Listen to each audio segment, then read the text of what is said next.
എല്ലാ ഇൻവെസ്റ്റ്മെന്റ്സിലും ഒരു തരത്തിൽ അല്ലെങ്കിൽ മറ്റൊരു തരത്തിൽ റിസ്കുകളുണ്ട്.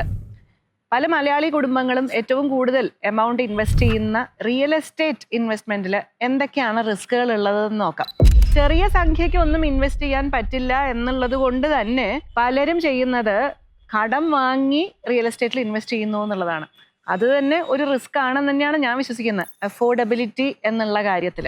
പിന്നെ ഫ്ലെക്സിബിലിറ്റി എന്ന് പറയുന്നത് വളരെ കുറവാണല്ലോ. ഞാനൊരു ഭൂമി വാങ്ങി അല്ലെങ്കിൽ ഒരു പ്രോപ്പർട്ടി വാങ്ങി അതിൽ നിന്ന് കുറച്ചായിട്ട് എനിക്ക് ആവശ്യമുള്ളപ്പോൾ അപ്പോൾ വിൽക്കുക എന്നുള്ളത് നമുക്ക് പറ്റാത്ത ഒരു കാര്യമാണ്. പിന്നെ ഏറ്റവും വലിയൊരു റിസ്ക് എന്ന് പറയുന്നത് ലിക്വിഡിറ്റിയാണ്. നമ്മൾ ഇൻവെസ്റ്റ് ചെയ്യുന്നത് എന്തിനാണ്? എനിക്ക് ആവശ്യമുള്ളപ്പോൾ വിൽക്കാൻ വേണ്ടിയിട്ടല്ലേ. അവിടെ റിയൽ എസ്റ്റേറ്റ് വലിയ നെഗറ്റീവ് തന്നെയാണ്.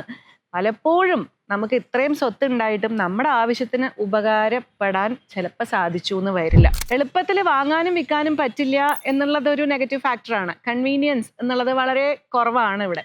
പിന്നെ ട്രാൻസാക്ഷൻ കോസ്റ്റ്സ്, വാങ്ങാനും വിൽക്കാനും വളരെ കൂടുതലാണല്ലോ നമ്മുടെ ട്രാൻസാക്ഷൻ കോസ്റ്റ് വരുന്ന റിയൽ എസ്റ്റേറ്റിൽ, അല്ലേ. പിന്നെ പ്രൈസ് ഡിസ്കവറി, അതായത് എൻ്റെ അടുത്ത് ഒരു ഭൂമിയുണ്ട്, ഇതിനെന്താണ് വില എന്ന് ചോദിച്ചാൽ എനിക്ക് പെട്ടെന്ന് കൃത്യമായിട്ട് ഇതാണ് വില ഇന്നത്തെ ഇപ്പോൾ എന്ന് പറയാൻ നമുക്ക് ബുദ്ധിമുട്ടാണ്.